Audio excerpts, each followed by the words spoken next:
So our basic goal for this project was to create an environment or simulate an environment that is actually interactive because of the people within the environment. So our idea behind our patch was that it could be applied within an art gallery or something, and where the inhabitants of the space actually change the environment because of their movement and because of their vocalization, what they're saying and what they're actually responding to in the gallery. So what it is here is basically depending on the movement in each quadrant, the light would change depending on how much movement is being sensed within that quadrant. And so this shows how you can sense the number of people or the density of people based on their movement in a certain quadrant, and then change the desired light in, say, the art gallery or a certain atmosphere.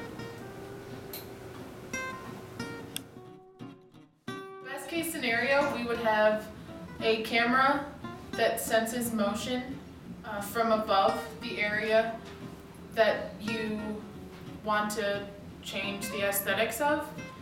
You can divide the area up into different regions depending on the response that you want from the people in the environment. We divided ours up into 4 quadrants, but you can divide it up into as many different ones as you want. They can be any shape you want, and you can also adjust the color feedback from the motion, which triggers the color in each quadrant depending on the feel you want from the area. You can also change the music and the levels of the music and how much the volume changes or how responsive it is depending upon how loud the people are talking or how much they're moving.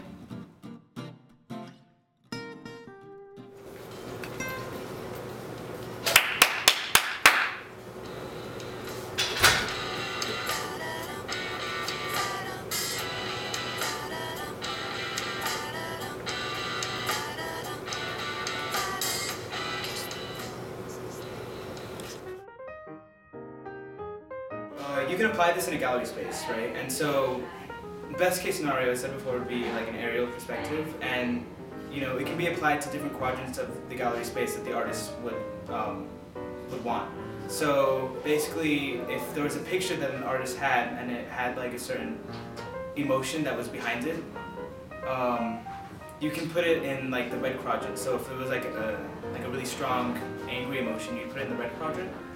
And if there was a lot of movement in that whole type of like emotion would embody the entire space. So if the art piece was like a calm piece and there was a lot of movement around it, then the entire space would be filled with this blue lighting. We essentially made this patch to span a variety of different atmospheres and environments. So right now we have it applied to a gallery setting, but it could be applied to, say, a daycare or a nightclub or a museum, where, say, children are running around and they're being hyper, which would indicate more of a reddish color. But if you want them to be more calm and more subdued, more of a bluish, and maybe nap time, because this is the time that they would use that color. And say a nightclub atmosphere, there could be different quadrants within the actual club, and getting the participants, people that paid to have a good time, actually involved in the dancing and the music. And so when they actually get involved and they move, it actually changes the color, creating a better atmosphere for them and even more fun for the paying customer. As well as with the music as well. If they're loud, they're talking, they're screaming, the music rises, which gets them more hyped up, which gets them louder and basically having a more enjoyable time.